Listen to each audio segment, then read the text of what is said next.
Ya. ¿Me está grabando? Sí, ya está grabando. Ya. Bueno, mi nombre es Cristian y más que nada hoy voy a hablar sobre la metodología de cómo se trabaja en un problema de Machine Learning y toda mi experiencia en algunos concursos que he participado y los problemas que se presentaron y cómo se solucionaron, ¿no? Algunas soluciones no solo son mías, sino de los otros concursantes, ¿no? Ya. Bueno, voy a comenzar describiendo más que nada cómo es la estructura del trabajo de un problema de Machine Learning. Lo primero que se tiene es la recolección de los datos. Usualmente en los concursos ya te dan los datos preparados, pero siempre varía en el formato de los archivos que te dan. Usualmente son estructurados, son tablas, pero en los últimos concursos que se están dando son archivos de diferentes áreas de una empresa. O sea, usualmente como en el ejemplo que les mandé en comprimido, los archivos son entrada, train, test y output nada más, y target. Pero últimamente se está dando que están dando, en vez de un archivo, una tabla train, varios archivos de diferentes áreas de la empresa. Entonces, su tratamiento cambia, ¿no? O si no puede ser una estructurada como un, no sé, un archivo JSON de cada cliente, donde están todos sus datos ahí en formato de diccionario, entonces tú tienes que convertirlo a una tabla estructurada, ¿no? Luego, la otra parte importante es la preparación de tus datos y aquí tienes que hacer tu EDA, analizar tus datos con correlación con tu target y, bueno, hacer transformaciones, ¿no? Eso que estaba mencionando también es visualización de los datos para poder entenderlos y sacar las características importantes. Luego, crear tu modelo de Machine Learning que en base al problema que tienes, en base al target, tienes que definir qué modelo vas a usar, ¿no? Y luego validar tus resultados, ¿no? Y bueno, lo principal que yo, los principales puntos que voy a hablar son estos de aquí, son estos 9. Yo creo que son bueno, los más importantes. Bueno, comenzamos con el análisis del problema. Lo que he visto que es muy importante a la hora de analizar un problema en Data Science es ver qué problema se está intentando resolver, ¿no? Porque en base a ese problema que tú vas a resolver, vas a definir todo tu trabajo después. Y algunas técnicas también que vas a usar se basan en el problema que estás resolviendo, ¿no? Por ejemplo, si vas a predecir, por ejemplo, no sé, el ejemplo de Andrew, el de predecir el precio de las casas, o sea, usualmente ese es un modelo de regresión, ¿no? Pero ahora último, por ejemplo, los bancos y las telefonías, sus concursos son de predecir customer churn, que es lo de predecir salidas de clientes, o también lo de los bancos, que es detección de fraudes. Entonces, como son detecciones binarias de 0 1, uno se queda y cero se va, entonces podría ser una regresión logística, ¿no? También hay modelos de decisión, por eso estaba poniendo Decision Trees, y lo concurso del BBVA del 2018 que era sistemas de recomendación, donde ahí también tenías varios archivos sobre clientes que tenían varios consumos de productos sea o como sacar una tarjeta de crédito, una tarjeta de débito, cuando usaban tu tarjeta, más que nada transacciones, y tú tenías que hacer un sistema de recombinación con todos esos datos, ¿no? Entonces, ahí podría funcionar un modelo probabilístico, ¿no? Entonces, más que nada lo que quiero decir es que primero, a la hora de resolver un problema, tienes que saber cómo es el problema y cómo podría solucionarlo, ¿no? Y definir bien el problema, ¿no? Entonces, una vez que tengo definido el problema y ya sé qué voy a hacer, tengo que, bueno, como les dije, leer los datos, ¿no? Entonces, como tenemos dos tipos de datos, la estructura ahí está lista para usar en los modelos, y en cambio la no estructurada tienes que hacer un preprocesamiento, ¿no? Te lo paso. Otro, la métrica que vas a usar, ¿no? Es muy importante la métrica que vas a usar. porque en eso se basa tus resultados, ¿no? Por ejemplo, es muy común tener el error de, no sé, usar el accuracy cuando tienes una clasificación binaria, usar el accuracy como una métrica para validar tus datos, ¿no? ¿Por qué no es bueno usar eso? Porque a la hora de clasificar es probablemente que estés overfiteando en una clase, ¿no? Y especialmente si tus datos están desbalanceados. Si tus datos están desbalanceados y, por ejemplo, no sé, tienes 90% de una sola clase y tu modelo overfitea en esa clase, entonces tienes 90% de accuracy. Entonces, por eso es muy importante usar la métrica, ¿no? Acá, por ejemplo, estoy poniendo la métrica del AUC, que es bastante, que se usa bastante en los concursos, y las combinaciones de esta, que es Gini, Rock, porque este modelo tiene que ver con la relación entre los falsos positivos y los verdaderos positivos. Entonces, usando esta métrica se puede hacer que nuestro modelo pueda diferenciar entre clases, ¿no? Entonces, como iba diciendo, ¿no? O sea, una vez que entiendes el problema, también tienes que definir una métrica, ¿no? Y justo en el ejemplo que les mandé, el Jupyter, ahí también van a ver eso, ¿no? Y lo otro, a la hora de ya, tengo mis datos, hay dos tipos de datos que vas a tener, las numéricas y las categóricas. Entonces cada uno tiene su diferente tratamiento. Comenzamos con las numéricas. Bueno, a la hora de explorar tus datos y hacer la limpieza, imputar los valores nulos y todo, en la parte de valores numéricas, hay, lo que he visto bastante que se usa es, por ejemplo, transformaciones. Si tu target no es binario y es un número, por ejemplo, de 0 a 1000,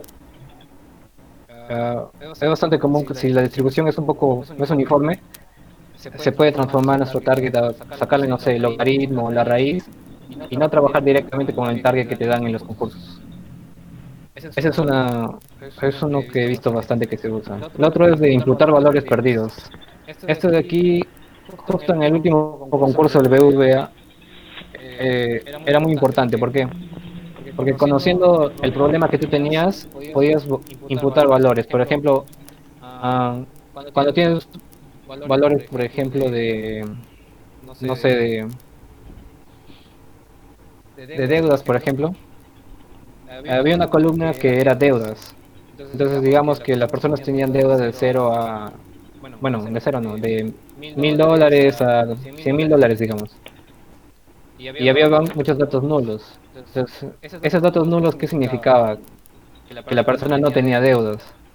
Entonces, en vez de imputar los valores con la media o la mediana, se tenían que imputar con cero. Entonces, más que- lo que quiero decir es que conociendo el problema y conociendo el tipo de trabajo que se está haciendo, por ejemplo, de la columna que era deudas, se puede imputar valores con sentido, ¿no? Porque usualmente se reemplaza con la media nada más y no se, y se pierde mucho dato, ¿no? Como que se agrega ruido. Y lo otro también que se usa bastante es crear una nueva columna, como que todos los datos originales que tenías normales, con cero, digamos, y las nulos, los imputados con un uno. Entonces, como que una nueva columna que indique que esos datos son nuevos, no son imputados. Y lo otro, también otra técnica que se usa bastante es convertir los datos a categóricas. ¿Qué significa? Que, por ejemplo, si tú tienes una distribución de edad, por ejemplo, y quieres predecir justo lo de movimientos bancarios, de repente las personas más jóvenes tienen más transacciones en línea, por el simple hecho de que están más asociados con la tecnología, ¿no? Entonces, convertir la edad a datos categóricos de joven, adulto y anciano sería una buena técnica también, que se usa bastante. Lo otro es estandarizar los datos. Usualmente, justo igual que Deep Learning, cuando tienes que tu modelo corra más rápido o que converja más rápido, se puede estandarizar tus datos, ¿no? Pero en Machine Learning, los modelos boosting, que, bueno, lo he escrito mal, Los modelos boosting como la GBN, XGBoost o CatBoost eh, son eh, ya tratan automáticamente estos valores numéricos ya. O sea, son robustos a los cambios de escala y también a los valores nulos. Sí, reciben como entrada los valores nulos y ellos ya automáticamente lo imputan. Así que usando estos modelos ya como que no se trabaja todo lo anterior. Y con las variables categóricas. eh, Usualmente se puede hacer el encoding, que es el ejemplo de la imagen. Por ejemplo, tengo un dato que es color, que es blanco, rojo y negro. Y bueno, estos son dos ejemplos, uno que es el one hot encoding, el otro que es el label encoding. En el one hot encoding, si tengo tres clases, serían tres columnas y cuando pertenece a una columna le pones un uno, ¿no? Y si pertenece a la otra, todo lo llenas de cero. En cambio, en el label encoding, a cada clase, que es un string, le das una variable numérica, ¿no? En caso de blanco le das un 10, en caso de rojo le das un 20, ¿no? Eso es lo que usualmente se hace, ¿no? Darle valores numéricos. Lo de imputar variables es otra vez lo mismo, ¿no? Tienes que analizar más que nada con tu target y tus datos nulos y ver qué sería mejor, ¿no? Imputarlo con la media o con cero. O muchas veces también, lo último que también hice para el concurso de BBVA era que ya era demasiado, o sea, había una columna que era bastante importante, que tenía como una correlación de 0.9 con el target, pero casi el 50% de los datos eran nulos. Entonces, si tú trabajabas solamente con el 50% de los datos que sí estaban con valor, tenías buenos resultados, ¿no? Entonces, lo que yo hice fue en vez de cambiar el target y usar esa columna como target. Entonces, en vez de, ¿cómo decirlo? Predecir los datos nulos. Entonces, esa es otra técnica también que se puede usar, ¿no? Predecir los datos nulos y llenar esa columna, ¿no? Y lo otro también que se usa en categóricas son los embeddings, ¿no? Que esos se utiliza en el deep learning también he visto bastante. Con lo de, creo que procesamiento en texto, creo, si no me equivoco. Que bueno, entrenar una red para ver cuál es la mejor representación de tus datos, ¿no? Y lo otro sería la de creación de nuevos hechos. Esto tiene que ver con tu imaginación y con el conocimiento del problema que estás resolviendo. Usualmente, por ejemplo, eh, había varios tipos. Ya lo voy a decir más adelante. Por ejemplo, en de la Ricardo Palma, como era un problema de una universidad, entonces los features que creamos tenían que ver con ese tema de educación, ¿no? Y los de las bancas, los features que tú creas también tienen que ver más o menos con transacciones, ¿no? Entonces lo importante de generar nuevas características con las que ya tienes es conocer el problema y tener un poco de imaginación en eso, ¿no? Luego el otro de los lags que se usan en variables temporales, usualmente casi todos los datos, como se van, casi todos son temporales, que quiero decir con que usualmente los datos que tú tienes se recolectan por meses, ¿no? O sea, o por transacciones de, no sé, de este mes, tengo estos datos de este año, de este año, de este año, quiero predecir si mis clientes el próximo año se van a retirar de mi empresa, ¿no? Entonces, básicamente casi todos los problemas son así. Entonces, para generar las características, en vez de usar una red, o sea, un RNN, se puede generar feature en base a todos esos datos temporales. Y usualmente se usa el conteo, la frecuencia de las ventas, por ejemplo, o de la frecuencia, por ejemplo, de las transacciones, o la cantidad de transacciones que hace por mes, o la mediana, o el máximo, el mínimo de operaciones interbancarias que hace. Entonces se puede sacar esos valores por meses o por años. Entonces eso se vuelven variables, ¿no? Lo otro también es que usualmente, por ejemplo, en unos concursos tienes demasiados datos, demasiados. Entonces, lo primero que corriendo lo más en una computadora simple no va a funcionar, ¿no? Entonces, tenemos que aplicar otras técnicas y lo que he visto que se usa bastante es el PCA, el backward, el forward y un SVD truncado. Donde ya se expusieron algunos temas. Algunos de estos ya se expusieron en las anteriores presentaciones. Y más que nada el backward y el forward es entrenar con todas las variables y eliminando una y variando esto, ¿no? Vas quitando una y le entrenas, vas quitando otra y le entrenas y vas viendo si mejora o no mejora tu modelo, ¿no? Y lo otro que tienes que tener cuidado bastante es con el overfitting, porque usualmente cuando creas nuevos features, como te basas en el target, a veces estás añadiendo como que una columna que tiene información enmascarada sobre tu target o sobre tu cliente. Entonces, o sobre todo el ID que estás usando, ¿no? Entonces muchas veces se llega a overfitear en la tabla pública que es en el Kaggle, siempre hay unos datos para predecir en tu métrica de datos públicos y al final cuando termina el concurso en la privada sales mal y es porque estabas overfiteando, ¿no? Y bueno, lo del modelo que les dije que es muy importante saber qué modelo vas a usar para el tipo de problema y tu CB score. Eso es lo que otro muy importante. Eh, Hacer tu validación cruzada con cualquier modelo que estás usando. ¿Por qué? Porque, como les digo, a la hora de entrenar estos modelos, te sale, no sé, tu métrica, tu AUC del 0.99 y luego vas con otros datos y sale 0.6, digamos. Significa que tu modelo estaba overfiteando, ¿no? Entonces lo que tienes que hacer siempre es hacer una validación cruzada. Solamente yo uso una validación cruzada de 5. Se puede usar, depende de la cantidad de datos también que tienes, ¿no? Tienes demasiados datos, puede ser una validación cruzada de 10, sí.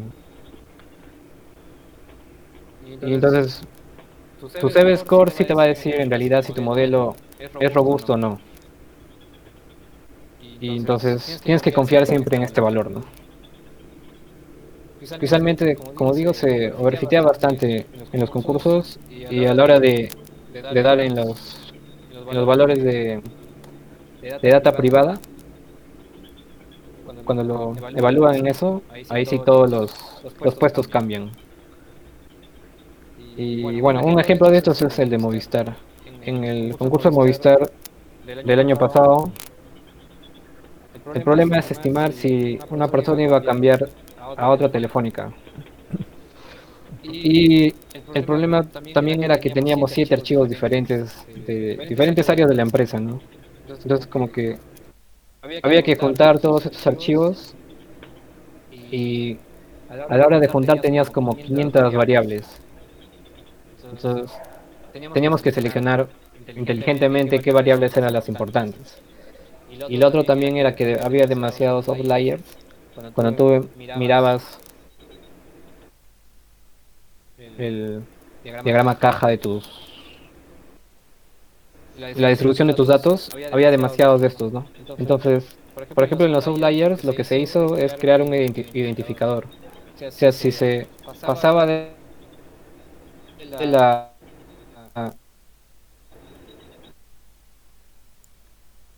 una categoría, una columna que, que categorizaba esta variable, ¿no?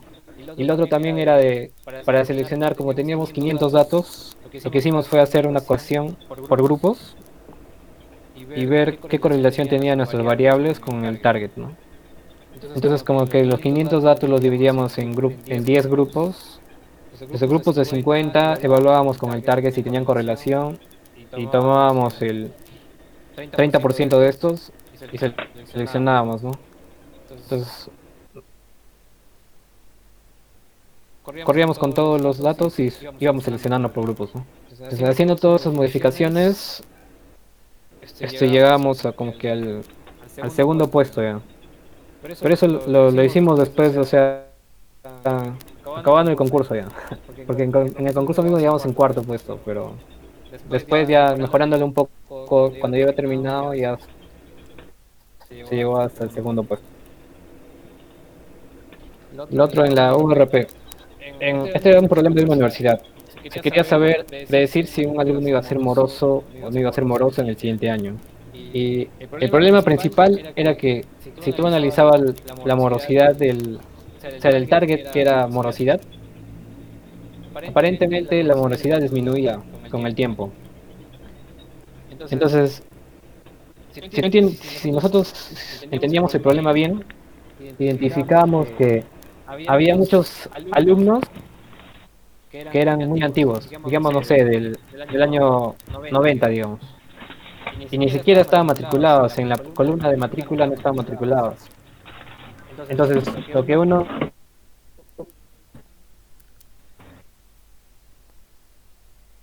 ¿Se está cortando o me parece? Entonces, los que no estaban matriculados no eran regulares, en teoría, nuestra gráfica salía diferente, ¿no? Salía que la morosidad aumentaba, ¿no? Entonces ya teníamos un modelo interesante que puede funcionar para el problema que teníamos, ¿no? Porque si usábamos los otros datos era como agregar ruido y nuestro modelo iba a salir mal, ¿no? Y justo eso era lo que quería la empresa en sí, bueno, la universidad, ¿no?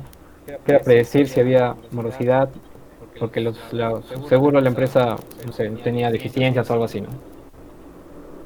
Y el otro problema era que nuestras columnas, nuestros datos, no tenían un identificador de alumno. ¿Qué significa? Que, o sea, cada fila de todos los features podían ser de un mismo, 10 10 filas podían ser de un mismo alumno. ¿Por qué nos dimos cuenta de eso? Porque había varios agrupamientos que tenían, varios grupos que tenían los mismos cursos, que llevaban los mismos cursos y a las mismas horas. Entonces,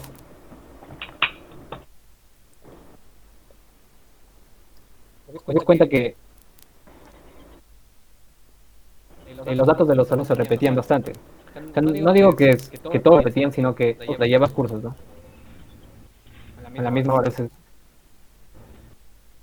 Valores y creamos una columna que sea el identificador y le dimos una variable categórica, ¿no? Pero haciendo estas modificaciones se llegó a ganar en esta vez, ¿no? Lo otro era el BVA del 2018. El problema del BVA en este caso era hacer un sistema de recomendación. Y la métrica que te daban era una métrica temporal. El principal problema que yo tenía era eso, que la métrica dependía de la actualización del mes. Porque ellos te daban una fórmula de métrica, o sea, no era un AUC, un ROC, sino era una métrica que era el rating, le pusieron rating y que dependía de cuántos productos consumía la persona, bueno, qué productos consumía la persona entre la cantidad de productos que existían, ¿no? Pero tenía una variable que dependía del mes que estaba, se actualizaba cada rato. Y entonces ahí tenía que hacer un nuevo método, ¿no? Entonces ahí usé un poco de Deep Learning, porque había leído la parte de Netflix, que era un problema clásico, bueno, que se llegó a resolver con este método que es Collaborative Filtering, que más que nada era si, por ejemplo, a mí me gustan los productos A, B y C, y a otra persona le gusta el producto A, B y D. Entonces es muy probable que a mí, como me gusta en común A y B, es muy probable que me guste D. Y a la otra persona como también le gusta A y B, es muy probable que les guste C. Entonces, este modelo de collaborative filtering me ayudó bastante en ese tema, ¿no? En resolver este problema. Y lo otro que se hacía también era embeddings, crear... Uy, se fue el internet. No me digas. Aún funciona, Aló. aún funciona. Pero estaba fallando hace un rato. Sí, porque... Ah, ya, porque dejó de sonar un ruido. Ah, pensé que se veía el internet. Ya, estaba aquí. Ya, el otro que usé era el embeddings. No.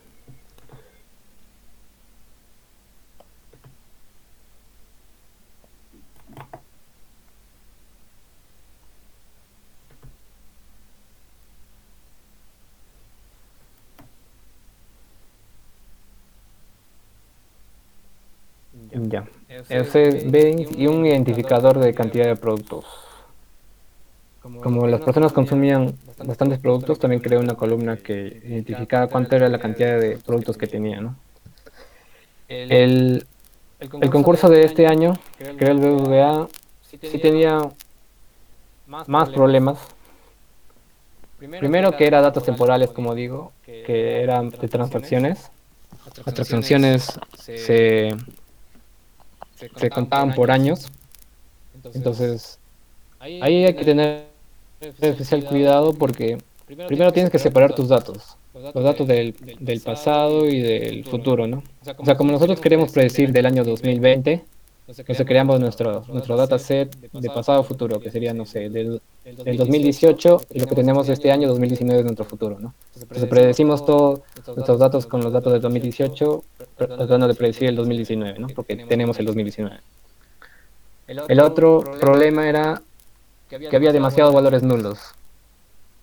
En nuestro archivo que nos dieron, casi cuando tú analizabas los valores nulos, casi todos los columnas tenían valores nulos y llegaban casi hasta el 50% de nulos. Entonces, como que tenías bastantes datos, pero casi todos eran nulos, ¿no? Entonces había que usar técnicas de imputación. Justo por eso también la otra vez pregunté, ¿no?, sobre el smooth, que estaba como que es una técnica que se usa bastante. Y el otro problema también era que nuestros datos, bueno, el smooth, como decía, de datos desbalanceados. Cuando tú graficabas la distribución era algo parecido a esto. El- Casi todos los valores eran de una clase, eran el 90%, y de la otra clase era como un 10%, ¿no? Entonces, sí o sí nuestro modelo no iba a aprender bien a diferenciar. Entonces, ¿cómo resolvimos eso? Primero, el manejo de valores nulos. Lo que yo usé era el smooth con un KNN. Y bueno, no estoy hablando. Con los desbalanceados usé el smooth KNN para crear nuevos features para balancear mis datos. Y en los datos nulos, como les dije, por ejemplo, un ejemplo que usé era lo de deudas, ¿no? Si las personas en su columna deudas tenían valor nulo, significaba que no tenía deudas. Entonces le asignaba un cero, ¿no? Y en la parte de ingresos anuales, como eran ingresos, yo le asigné la media. Y también hice una transformación, ¿no? O sea, solamente en los ingresos se hacen unas transformaciones logarítmicas para mejorar la distribución. Ahorita en el ejemplo van a ver que en acción. Luego el otro que también se usé en este concurso del BVA es el ensambling y el stacking. ¿Por qué? Porque ya llegué al punto ya que no mejoraba nada.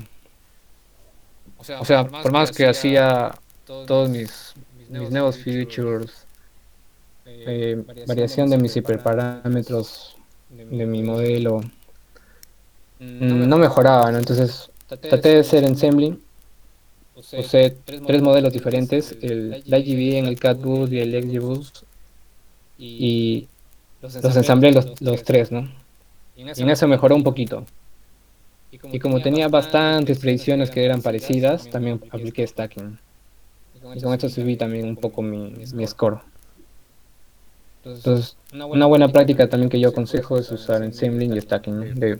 De unos, bueno, tres modelos o más, ¿no? Lo que puedas, ¿no? Que te alcance el tiempo también. Y bueno, mis consejos principales sería, primero siempre buscar generalizar. Como dije, el CV score es muy importante. Lo otro es concursar, porque usualmente cuando tú lees y bueno, o miras los blogs y todo eso, o sea, sí entiendes y todo, pero concursando, ahí te vas dando cuenta de muchas cosas, ¿no? Y vas investigando por tu propia cuenta también, porque tú mismo encuentras un problema. Por ejemplo, yo encontré el problema de los valores nulos, entonces no sabía cómo resolverlo, ¿no? Entonces me ponía a investigar, ¿no? Al Lenovo refitear en los datos públicos, usualmente en los concursos, siempre a la hora de que muestran la tabla privada, todos los puestos cambian, porque usualmente se verifitea. Y buscar nuevas técnicas, ¿no? Siempre en los concursos siempre se va actualizando el problema, entonces como que las técnicas que usaste en el anterior no sirven mucho, o sí sirven, pero tienes que mejorarlas, ¿no? O cambiar tu código, ¿no? Usualmente las funciones, todo que ya tú ya tienes preparadas, realmente siempre se modifican, ¿no? Porque siempre cambia el trabajo. Ya. Y un ejemplito práctico que yo tenía era el de aquí. Les mandé por archivo esto. Por ejemplo, el problema que yo puse es de una data que era para predecir la aprobación de los préstamos. Entonces, en este problema queremos predecir si se le va a aprobar o no el préstamo a una persona, ¿no? Y bueno, tomé un dataset simple que simplemente consta de tres archivos, el test, train y un ejemplo del output, ¿no? Que siempre te dan. Entonces, como yo quiero hacer una predicción binaria, mi métrica que voy a usar es el AUC, ¿no? Como ya les expliqué, ¿no? Que es importante, invariante a la escala, porque con esto se puede identificar si nuestro modelo está diferenciando bien entre una clase y la otra. Y bueno, defines qué librería vas a usar. Ah, y también tienes que ver las variables, ¿no? Como dije, como estamos analizando un problema de préstamos, entonces tenemos que ver qué variables más o menos ya van a ser importantes. Y lo que a simple vista te das cuenta es que, por ejemplo, el ingreso anual es algo muy importante, ¿no? Si una persona tiene ingreso anual alto, es muy probable que los préstamos se le aprueben, ¿no? Entonces, más o menos tú tienes que ir viendo cuáles son las características que más importantes que le podrías tú categorizar o hacer una modificación, ¿no? Entonces, cargas todos tus datos, bueno, ahí miras, bueno, das una lectura de más o menos cómo son, ¿no? Algunos son strings, algunos son numéricos, son categóricas como nuestro target. Entonces tú tienes que explorar todos tus datos, más o menos ver qué tipos son, como os dije, algunos son enteros, otros son decimales, otros son strings. Entonces tenemos que categorizar estas variables, de repente tenemos que escalar estas, por ejemplo el ingreso anual como es un string, solo tenemos que transformarla. También tienes que ver los datos si son únicos. Por ejemplo, el ID que nosotros tenemos es único, ¿no? Entonces, todos tienen un diferente ID. Entonces, ese valor no es muy importante a la hora de predecir, ¿no? Es muy variable, ¿no? Todos tienen uno diferente, entonces ya lo eliminamos. Y lo otro es ver el porcentaje de datos nulos, ¿no? Por ejemplo, aquí casi esta variable tiene casi la más alta más alto porcentaje de valores nulos de 4%, pero no es mucho, ¿no? Y entonces lo procesamos, ¿no? Acá es un ejemplo simple de procesamiento que solo es categorizarlos en base a cuántos, cuántos eh, valores hay. Por ejemplo, en los datos únicos que acá son, por ejemplo, estado, que son, no, term, que son dos, lo categoriza con cero y uno, nada más. Entonces, estos son los datos faltantes que se le reemplaza bueno, acá todavía no reemplazo con la media, en el siguiente voy a reemplazarlo. ¿Por qué? Porque si tú visualizas tus datos, por ejemplo, la parte del ingreso anual tiene una distribución así, ¿no? Entonces, usualmente lo que se busca es que tenga una distribución gaussiana. Entonces, lo que yo apliqué es sacarle el logaritmo. Entonces, cuando tú le sacas el logaritmo, la distribución se cambia así, ¿no? Es muy importante porque, por ejemplo, muchas personas no tienen un ingreso anual tan elevado, ¿no? Entonces, las personas con alto ingreso anual son pocas y las personas con un ingreso, no sé, de sueldo mínimo son bastantes. Entonces, tu distribución va a estar muy diferente, ¿no? Entonces, más o menos arreglando con un logaritmo puedes arreglar esta distribución. Entonces, pasamos de esta distribución diferentes, que son las de acá, estas de aquí, más que nada las de ingresos y las de dinero, a estas de acá, ¿no? Mira, y por ejemplo, esta característica que esta, por ejemplo, tiene dos modas, no era aparentemente visible en la de aquí, ¿no? Entonces, como que ya te vas dando cuenta que sí es importante esto, ¿no?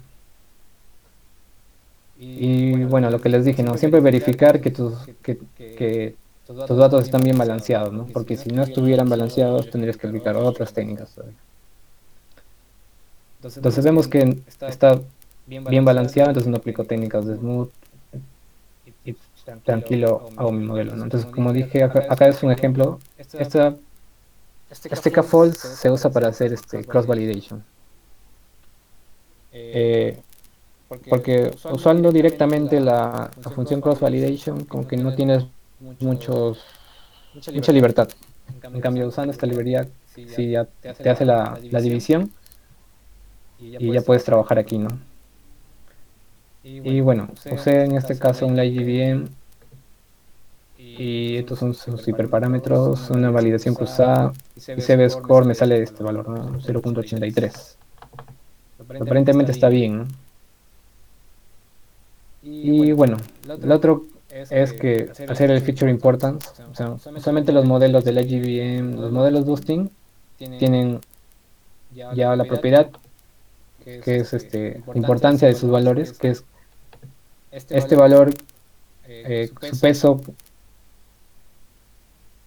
cuán importante fue el peso de esta variable para predecir el target. Pues te da un índice, ¿no? Entonces algo que se puede hacer es coger a los, no sé, el 50% más importante y solo trabajar con eso, ¿no? Y usualmente mejora tu modelo porque a veces hay muchas variables que casi aportan cero, como este de aquí, entonces como que en vez de apoyar el modelo lo está haciendo, lo está llenando de ruido y hace que sea más lento también, ¿no?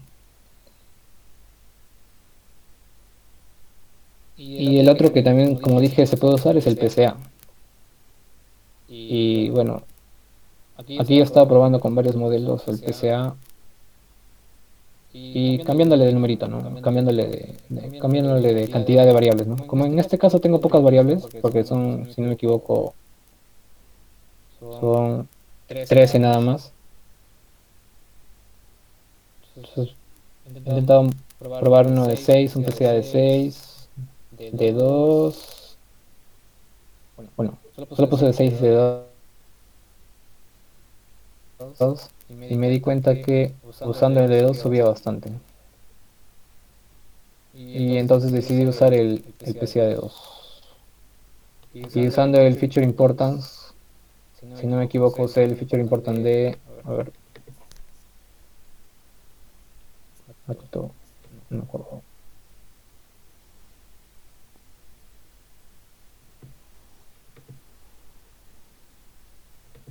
Usando lo mismo, feature importance de 2, salía 0.88.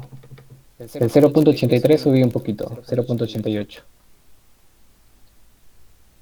Y ya bueno, el otro que es ya preparar el formato nada más, ¿no? Solamente te dan un formato en lo que debes salir tu predicción para subirlos al internet, al Kaggle, y bueno, tienes que guardar en el formato que te piden, ¿no? Y bueno, y las conclusiones que podremos sacar de todo este trabajo, por ejemplo, es que el pago mensual, el pago anual, el ingreso anual son importantes, ¿no? Y justo lo dice nuestro feature importance, ¿no? El ingreso anual, el estado donde está, por ejemplo, ¿no? El estado donde está es algo también importante, ¿no? Entonces, como que de repente algunas zonas de, de las transacciones algunas zonas de repente son más, con más dinero, entonces se les aprueba más las préstamos, ¿no? Entonces, una conclusión también que se podría hacer es que en base a esas zonas se podría hacer modelos de negocio, ¿no? O sea, modelos de marketing por zonas, ¿no? Y el otro también es la cantidad de ingreso anual, ¿no? Y el otro también que muchas veces es subestimado en el data science y siempre ¿cómo se dice? Los evaluadores en los concursos no siempre son de machine learning, sino son gente de marketing o gerentes, ¿no? Que siempre hacen la misma pregunta. ¿Por qué usar machine learning si una persona normal o, bueno, no sé, un economista sabe que el ingreso anual y el ingreso mensual es importante para mí, para saber si la persona le va a aprobar un préstamo, ¿no? O sea, eso cualquier persona, hasta se puede codear rápidamente, ¿no? Con un threshold y nada más. Pero hay cosas que no se pueden hacer, así como se muestra acá, ¿no? Por ejemplo, el PCA, ¿no? O sea, usando estas transformaciones en nuestras variables, pasamos de esto, de 0.77, pasamos a esto, ¿no? A 0.88, ¿no? Entonces, eso es algo que no se puede hacer a simple vista, ¿no? Y lo otro también es la parte de feature importance. ¿Por qué? Porque se está automatizando esto de aquí, ¿no? Entonces, como les dije, si se generan nuevas características y nos damos cuenta que sí, el feature importance sí está seleccionando variables que bajo nuestra lógica son importantes, si creamos nuevas variables y miramos el feature importance, entonces las variables nuevas que estén aquí sí van a ser importantes y van a tener lógica que aparentemente mm, no la tiene, ¿no? Entonces, eso sí ya no lo puede hacer una persona, ¿no? Porque usualmente en los concursos o en el data science que tú haces, generas features que aparentemente no son importantes. Generas combinaciones entre ellos, operaciones matemáticas, entonces si tú validas que tu modelo está tomando como valores importantes cosas con sentido, con nuevos features, también los va a tomar con sentido, ¿no? Entonces eso no lo va a hacer una persona, lo va a hacer un modelo. Entonces eso es como que un problema que siempre, una pregunta un poco difícil que siempre se hace en los concursos, ¿no? Siempre los gerentes preguntan, ¿no? ¿Y por qué usar eso si una persona lo puede hacer? Entonces, y a gran escala peor, ¿no? O sea, creando un modelo, no sé, análisis de 1 millón de datos y sacando las características más importantes, entonces ya automatizado esto sí es importante, ¿no? Y bueno, para terminar, sería bueno que lo revisen todo esto y intenten practicar, ¿no?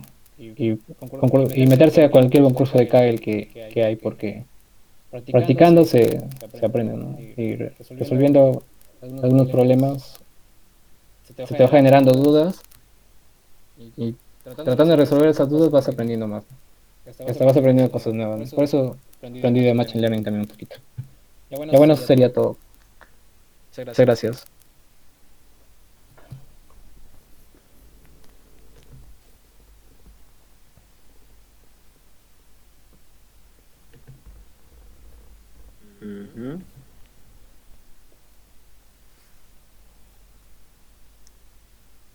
Pueden preguntar, No, chicos, no sean tímidos, si pregunten.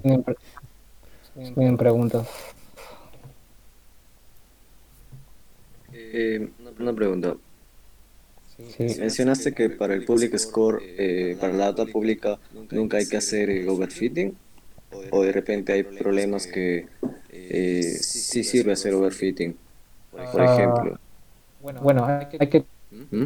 como digo, o sea, no es bueno confiarse. Usualmente en Kaggle, bueno, en todos los concursos te piden escoger como que cinco predicciones para que se validen con la data privada. Entonces, no es bueno escoger los que tienen mejores resultados. Por ejemplo, no sé, tus predicciones eran de cero, tienes uno de 0.99, 0.98, 0.97 y tienes uno de 0.8, digamos, ¿no?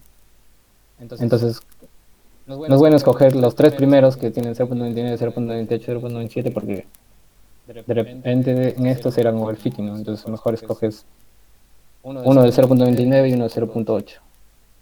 Es lo que yo digo, porque usualmente, o sea, como son datos, la división que ellos hacen no es conocida, entonces puede ser que hasta en el train y test, no, en train y validación estés overfiteando y en el test te vaya mal, ¿no? Por eso siempre es bueno tener o sea, tu score de cero de los buenos y los no tan buenos. Y con eso ir a la tabla privada. Porque de repente el no tan bueno sí está generalizando bien. Y el muy bueno está overfiteando. Eso es lo que quiero decir. Ya, Y por eso tu CV score también tienes que revisar. Ujú. Pero bueno, normalmente en Kaggle últimamente yo he visto que son dos modelos que mandas y normalmente te dicen el split, o sea, cuánto porcentaje es de data privada y data pública. Por ejemplo, el último concurso que estaba, data pública era 80% y data privada era 20%.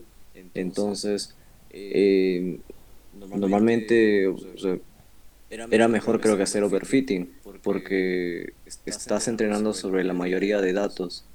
Yo creo que para ese caso sí se podría como que aceptar. Uno de tus, o sea, como que mandas un modelo overfitting, uno que sea 0.95 más o menos, y luego vayas haciendo como que una combinación lineal de otros modelos que tengan 0.8 que no son overfitting. 0.8, 0.85, haces una combinación lineal, pero al final como que siempre yo pienso que es bueno mandar el overfitting porque estás entrenando sobre casi la mayoría de todo tu data. Ah, bueno, sí, sí. Si conoces el split que han hecho, sí, sí. Pero bueno, en los que he participado no nos daban el split. Yo creo que lo que dice Leo es válido Sí, para casos de datos balanceados. Porque si, por ejemplo, estás trabajando en un problema de anomaly detection, donde solo el 5% de los datos están anotados, puede ser de que te den en la validación un 1% de anomalías y el otro 4% está en la base de test. Si ese fuera el caso, ahí ocurre de que si el modelo está en ese overfitting que tú dices, tú estás acertando en ese 1%, ¿no? Porque la mayoría le está dando cero. Y mientras que en la base de test, por más que tenga solo un 20%, tiene la mayoría de las anomalías que no fueron presentadas. En un caso de esos, ahí sí creo que tiene sentido. sí. Sí, sí, porque usualmente los problemas son casi de clasificación binaria de predecir salidas o predecir cambios. Creo que por eso también se verifica bastante. Bueno, otra pregunta.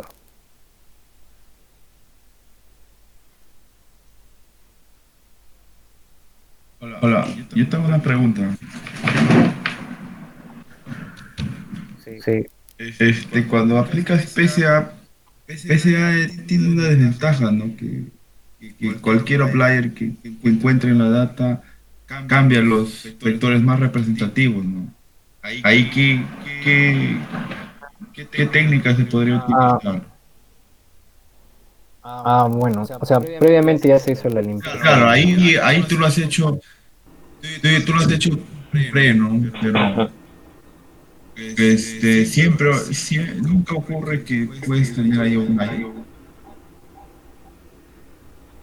Ah, ¿cómo así? O sea, O sea, por ejemplo, eh, tú ahí limpiaste, cogiste los dos ah, vectores, ahí en el ejemplo, ajá, allá cogiste dos no, vectores que eran los más representativos, ¿no? Porque y funciona bien porque hiciste una limpieza primero, ¿no? sí, Pero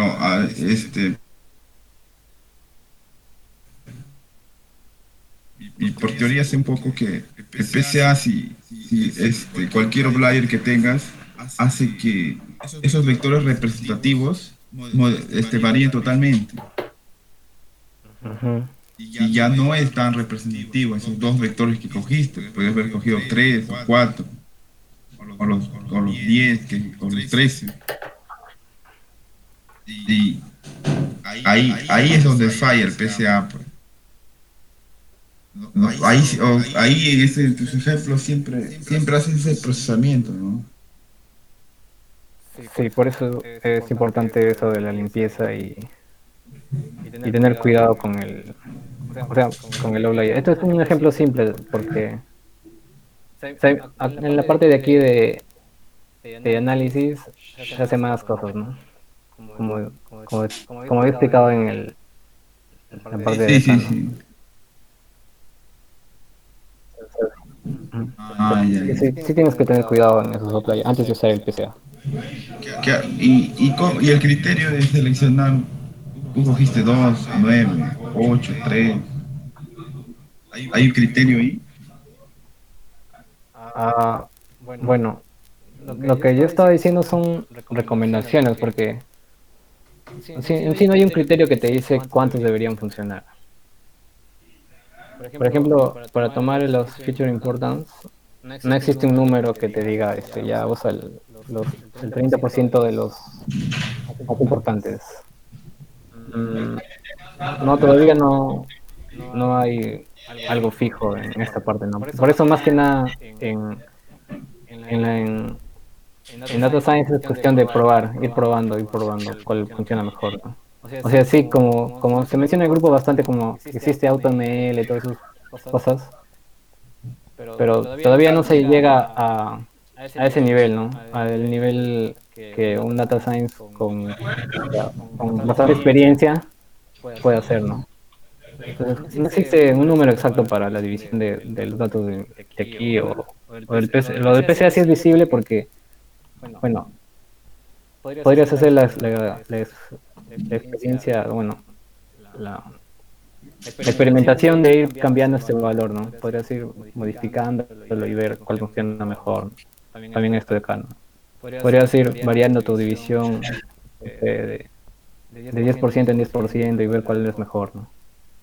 Pero como te digo, no existe un número, no existe algo que te diga ya esto va a funcionar y siempre lo vas a usar, ¿no? Depende siempre del problema que estás haciendo, de la cantidad de variables que tienes. Siempre va a variar. Ya, ya. Sí, pero ahí se me generó una, una duda de correcto. No tanto duda, sino que eh, conceptualmente cuando vi el PCA era un defecto, o la debilidad del PCA, ¿no? Esos puntos fuera, esos layers. Por eso lo mencioné. Mm, Y en la parte que aplicas logaritmo, los valores, y con esos nuevos valores trabajas, o sí, simplemente visualizar, porque el logaritmo ahí está solamente cambiando escala nada más. sí, esos son la misma columna con el nombre de ingreso anual es la misma que la que está reemplazando. Sí, o sea, el- las transformaciones se hacen sobre los mismos datos para, o sea, mejorar, ayudar al modelo a la hora de diferenciar, ¿no?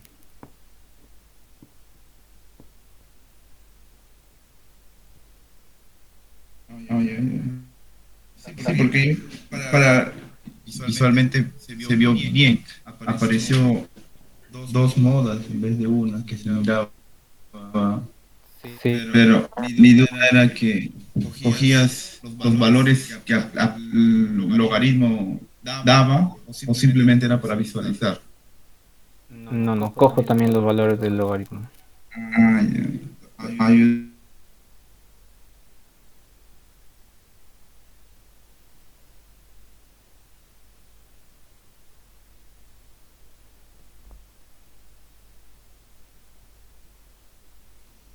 Ah, Cristian, una pregunta. ¿Me escuchas?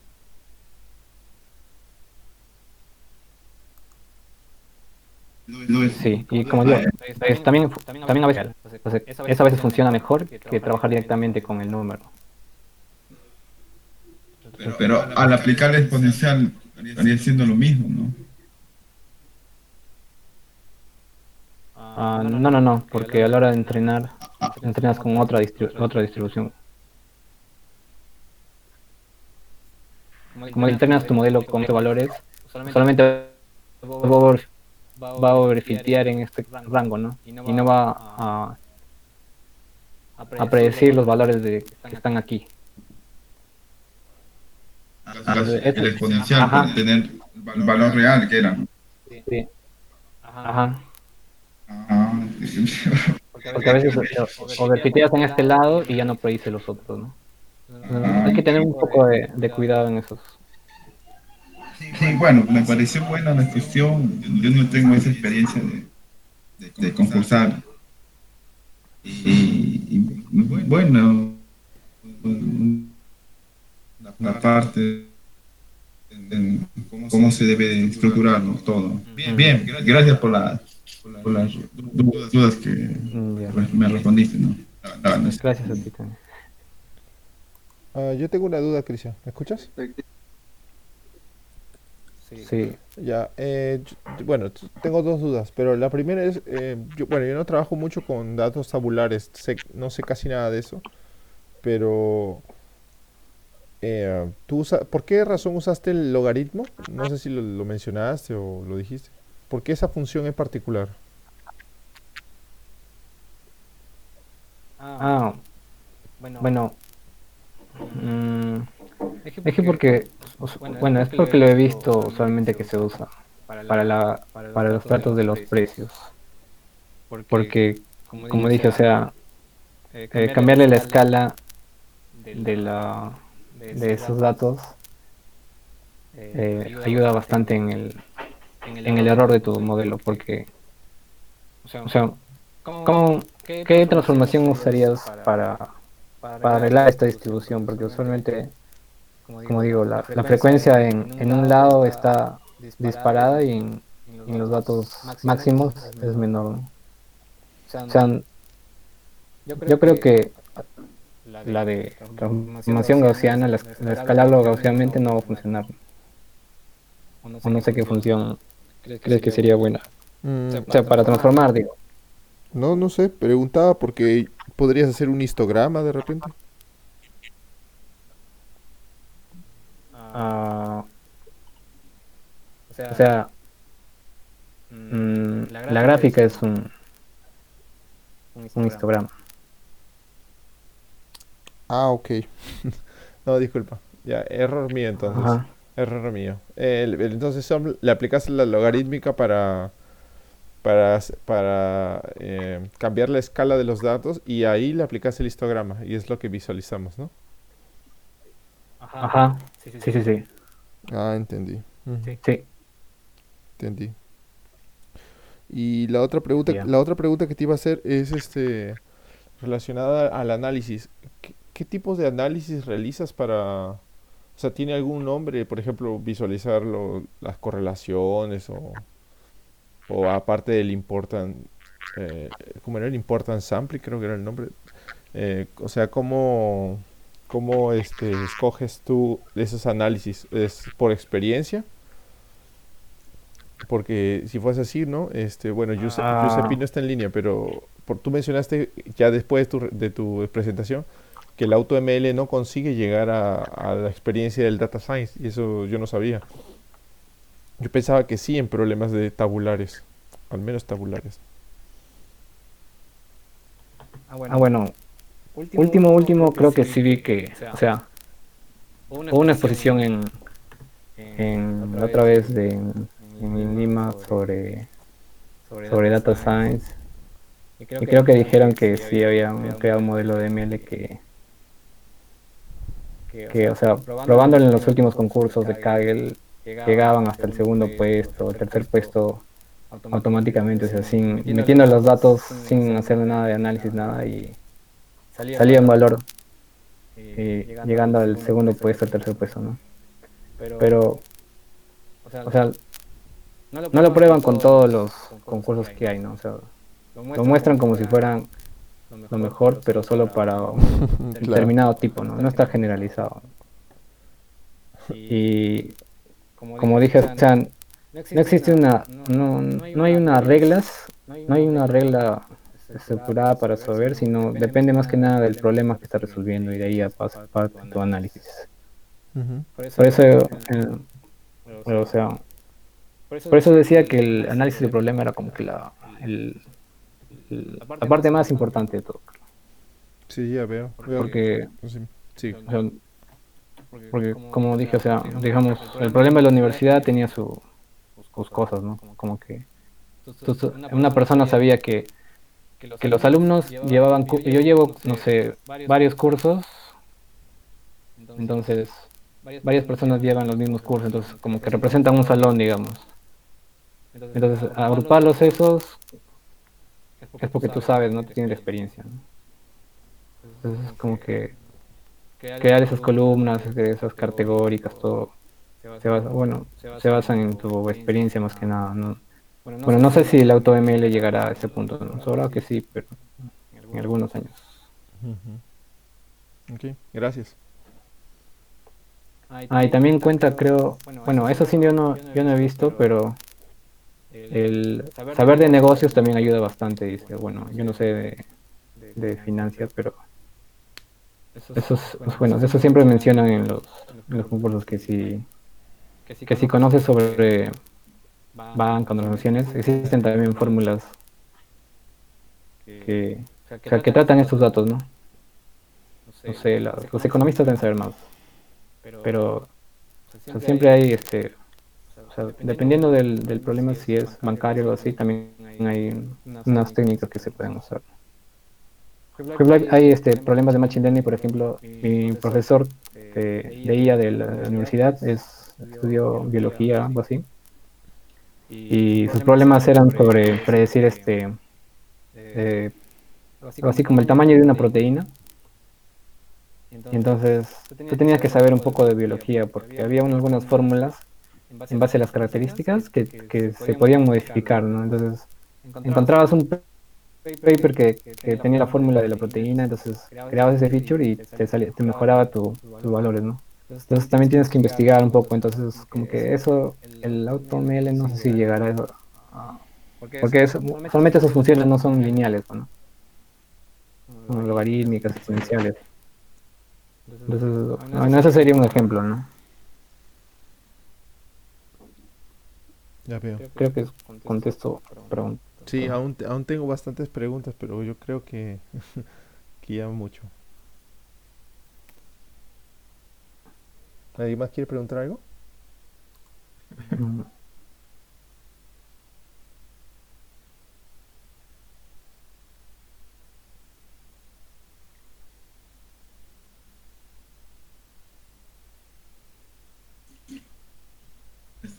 Bueno, creo el PCA es lineal, ¿no? ah, no sé cómo especial lineal. Mm, ¿Cómo así? No, digo que el PCA es una transformación lineal, ya que como hablaste de otros no lineales, logaritmos. El PCA es lineal. No, no. Ah, ya, no, lo que yo decía era que hay Cuando creas nuevos features, hay features que, o sea, tú puedes crear nuevos features que son transformaciones no lineales de los, ajá. No, no,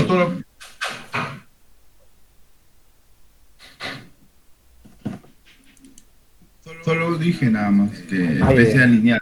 Ujú. Hay, Sí. Bueno, entonces, gracias Cristian por tu presentación. Pasamos entonces para ya, Sebastián, ¿no? estaba muy bueno. Genial. ¿Escuchan?